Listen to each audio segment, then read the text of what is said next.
తిరుమలలో TTD EO Shyamalarao media సమావేశం నిర్వహించారు. 6 నెలలుగా సామాన్య భక్తులకు మెరుగైన సౌకర్యాల కల్పనకు పటిష్టమైన చర్యలు చేపడుతున్నాం. సీఎం సూచనలకు అనుగుణంగా సామాన్య భక్తులకు పెద్దపీట వేసి తిరుమల పవిత్రత కాపాడేందుకు తగిన జాగ్రత్తలు తీసుకుంటున్నామని ఈవో శ్యామలరావు చెప్పారు. సర్వదర్శనం భక్తులను క్యూ లైన్లో వేచి ఉండే సమయాన్ని తగ్గించాం. లడ్డూ నాణ్యత, పారిశుద్ధ్యం దృష్టి పెట్టాం.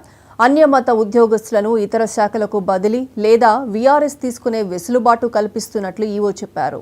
గౌరవ ముఖ్యమంత్రి గారు ఇచ్చిన ఆదేశాలు, అలాగే తిరుమల క్షేత్రం యొక్క ఈ దివ్య క్షేత్రం యొక్క పవిత్రతని కాపాడాలి.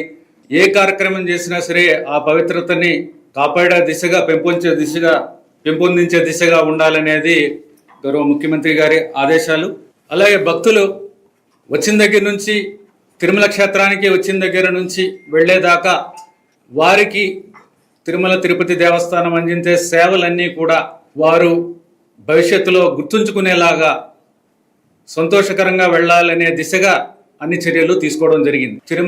తిరుమల తిరుపతి దేవస్థానం గత 6 నెలలుగా భక్తులకు